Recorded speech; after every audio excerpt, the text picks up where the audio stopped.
Today's video will be about how to find a matching sketchbook that goes with your outfit. No, it will be about sketchbooks, how to choose the right sketchbook and create drawings, mood boards, or whatever you need to do with these.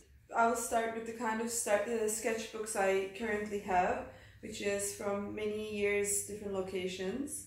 And for example, this is a Fabriano one, which is a known paper brand, and they make beautiful sketchbooks. I have this blank one with small dots in them. So if you're interested in doing bullet journals or creating drawings, these dot patterns usually help a lot.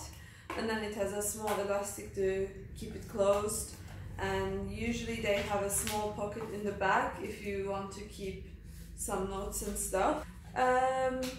So yeah, the Fabriano one is a nice one, and they also have the other sizes, which I'll show you in a minute. The other one is Moleskine. They come in packs of 3. They're quite thin and small. This is the blank one, but they also have it with lines and squares. But if you like carrying your sketchbook in a small bag and don't have a lot of space and just want to take quick sketches and notes, these are quite nice. I usually like to write a lot of notes and things I learned, so I had these when I was in university while I was learning photography, to write down all these chemical recipes and exposure times, and each notebook was an individual notebook for each course. And then there are these also Moleskine. Well, this is sort of Moleskine, but it's from another store called Blick, which is known in the US mostly, but it is a horizontal panorama layout. So if you can, if you like to draw, you can draw the full pages like a panorama, or you can use it also vertically or individually. It also has a small pocket here, so that I find it handy to put things in it. And yeah, so this is my current sketchbook. It has the Studio Sahil sticker on it, but it got a little bit worn out because I carry this notebook everywhere and all the time in all of my purses and things. It has a pocket as well. This one is from the brand called, well, I don't know how to say this, but Leuchtturm. I'll put the link in the notes. So this one is, as you can see, I have tickets and notes from Harry Potter studios. So I don't only sketch, but also like to add things from my travels, like stickers, tickets, interesting things I find. So they become more as an adventure book as well. And well, let's find. Yeah, so from last summer, this is from Greece, at Naxos, when I was drawing a church next to in an island and some rocks. I like collecting things, so this current sketchbook is about to finish, and the nice thing about this brand is it has page numbers. The only thing is, be careful that you get the sketchbook or the art version, because the paperweight is different. So I accidentally got the regular one and it goes over to the other page, which I'm not really a big fan of, but you can see that it goes behind, and I don't like when I'm sketching that. The other sketchbook is a medium-sized Fabriano. They're very nice papers. The only thing is the cover is not a hard cover, so they get worn over time, and it has lots of sketches. So this is the initial sketches from Idyllic Summer collection, when I was just working out different things that I can do with blown glass and filigree technique. And it has just pages and pages of sketches, exhibition layouts for London Design Festival, and just more sketches.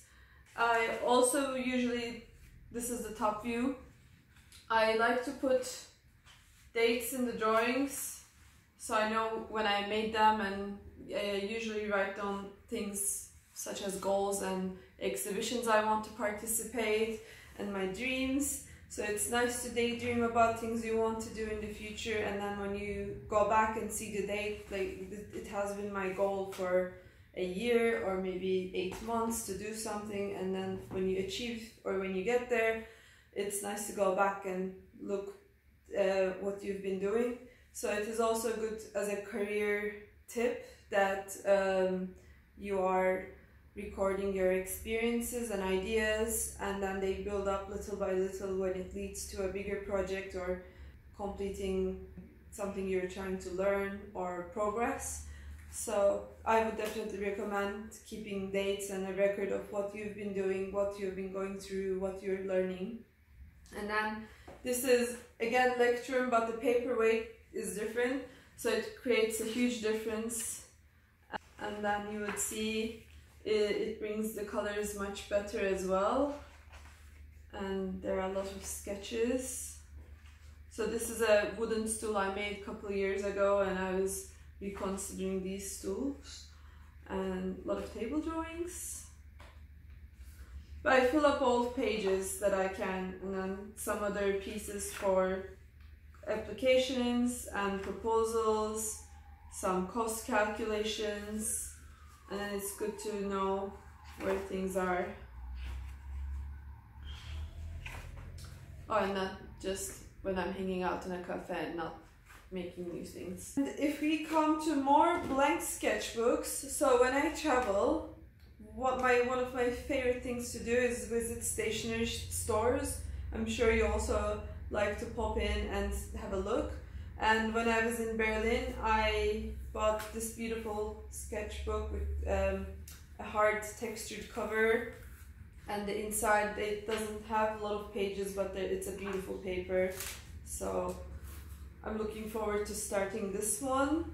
This is not a sketchbook, and this is another sketchbook from Berlin again. I'll put the stationery addresses as well, and it has a very simple page and beautiful texture of paper. It's very smooth and soft, so this would be really nice for drawing with a marker pen. And then last year in Milan Design Week, I was at a Lexus exhibition as an exhibitor for 2 weeks, and there was a pop-up stationery store next to the exhibition area, and I discovered it on my way to ice cream break. But this is also very nice, fun paper, and I like how the edges are a bit patterned and textured.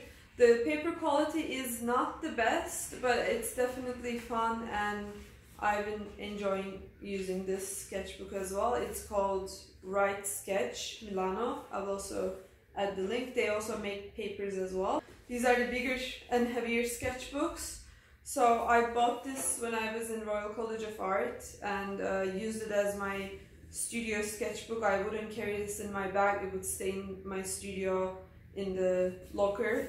So I would use it during the day. But it has a lot of research and images of things I like when I was doing a lighting design.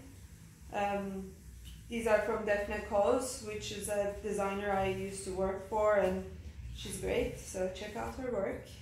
And yeah, and then I eventually will start the project and write my own notes and how things are going to be put together and so on.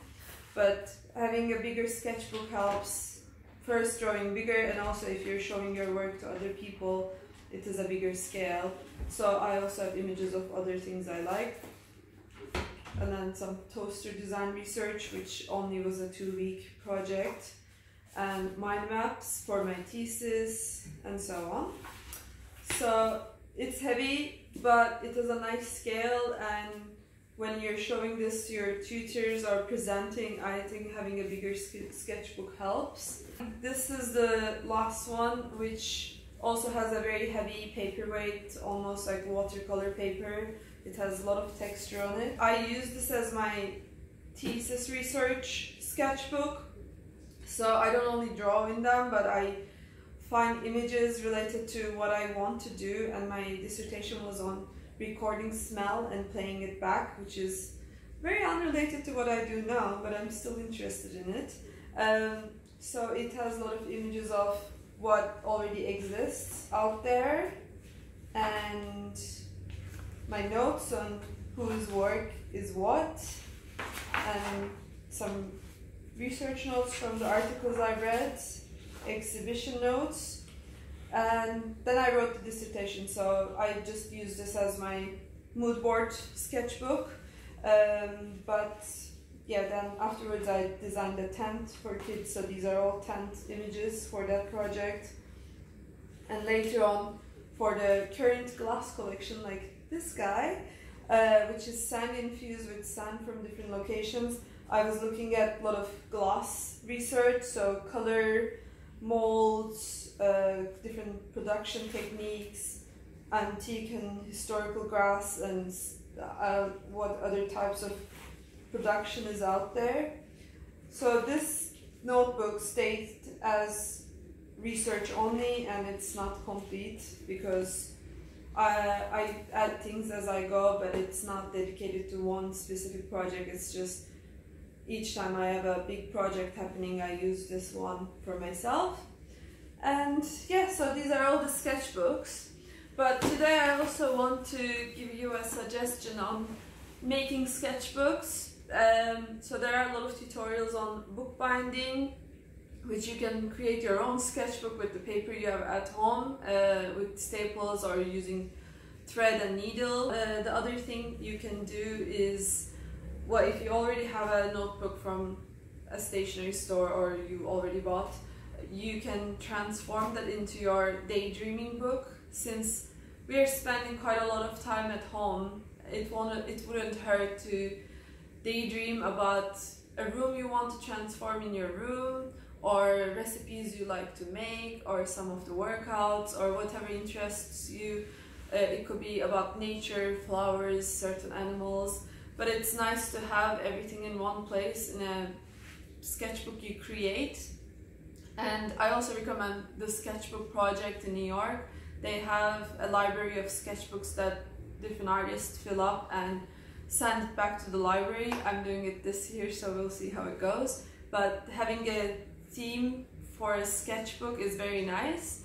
And then the digital way of creating mood boards is, I recommend Pinterest, and I'll add the link below. So you create an account with your already existing Facebook or email account, and you can start creating boards on clothes, such as hobbies you want to have, or it's an image database, so you can select the images and save them digitally and then print the ones you like out for your sketchbooks. I hope you like this video. If you're interested in having your sketchbook or you're keeping a sketchbook, please send it in the comments or tag me in Instagram, and I would like to have a look.